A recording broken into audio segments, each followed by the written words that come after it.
Благодарам. За тоа колку Македонија е силна држава, директен доказ е тоа што такви како вас, класични непознавачи, биле на толку одговорни функции во владата за да ја управуваат економијата.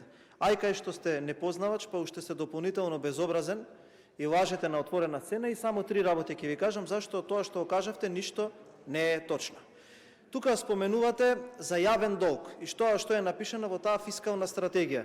3 пати ве прашав од место и 2 пати на комисијата, ниту еднаш не ми одговоривте. Зашто е таа консолидација на јавниот долг? Од кога се тие долгови земени?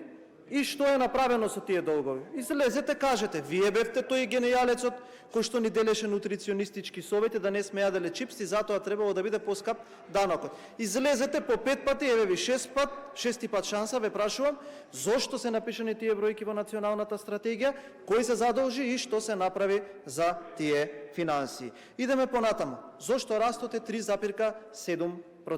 Многу едноставно. Во изминатите 12 дена, 2 нови автопати се почнаа и се интензивираше работата на уште еден, тоа е Кичев Охрид. И внимавајте, се прават подготвителни активности да почне и 4-тиот автопат. Во февруари-март до година, значи првиот квартал од наредната година, ќе се работи на 800 точки во Република Македонија, само од тие 350 милиони евра, кои што се предвидени за општините, без оние да ги гледаме средства кои што се инкорпорирани во Министерствата за поддршка на капиталните инвестиции. Знаете колку се такви?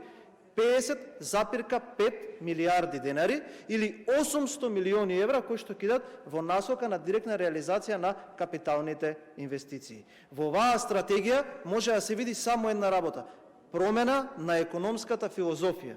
Не на филозофија која што ја поттикнува потрошувачката, која што вас ви беше главна стратегија и за која што се наоѓате тука со 150.000 гласа и 18 пратеници, туку економска политика која што се базира на финансирање и на реализација на директни и реални капитални инвестиции. Значи буџет кој што ќе биде трошен за реализација на проекти, а не буџет кој што ќе биде краден од фудбалери по канцеларии и од вакви непознавачи на економијата кои што ја донесува државата до ова дереđe. Бидете посериозен и ако сакате да ја помогнете на Република Македонија во опаровувањето на економијата која што вие ја девастиравте, најлесно можете да го направите со тоа што прво ќе бидете присутен ќе бидете на буџетската расправа, а понатаму ќе гласате за новиот буџет за 2025 година, кој што гарантира повисоки плати, повисоки пензии, реализација на капитални инвестиции и